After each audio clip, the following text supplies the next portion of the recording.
My job is to answer questions for my clients, not to add to their growing list of to-dos. So, how do you know when a question is worth asking? And how do you know which questions to ask first and which questions to leave for another time? The art of narrowing and streamlining a problem set is a big part of my job as a real estate investment consultant. And one of my favorite tools to reduce a problem is materiality. Materiality is measuring how much something matters. This concept exists in other fields such as tax accounting and compliance, which I am not an expert in and I am not discussing today. The exact measurement you choose depends on the context of the problem. Simple example, let's say you have received conflicting information regarding an existing tenant with a lease expiring in about 6 months. On one hand, in the latest budget file, your tenant ends its lease in 6 months and no further information is shown about renewals.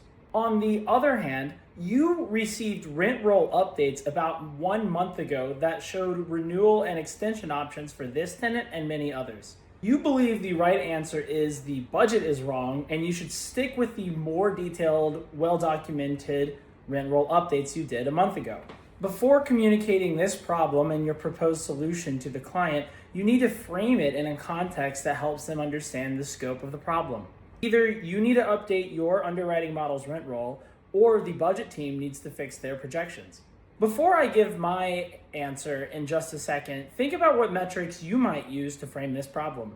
Alongside my question, I would include a small table that shows the property's total square footage, the square footage of this particular tenant, the total physical occupancy in place of this property, the total revenue of this particular tenant with the in-place lease, and the total revenue of this particular tenant in the event of the first year of the lease extension option that you have from your rent roll updates a month ago.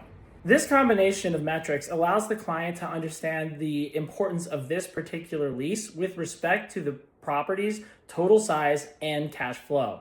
When you show up with context like this, you're doing more than being helpful. You're showing the client that you understand the deal and not just the spreadsheet. Now, they may be juggling a lot of questions that day, and you might be sending them a list of multiple questions. If so, you should rank your own questions by materiality so your client understands which are the most important to answer first. Your job as an underwriter is to answer questions, not create more of them. Materiality helps you answer the right ones and know which can wait.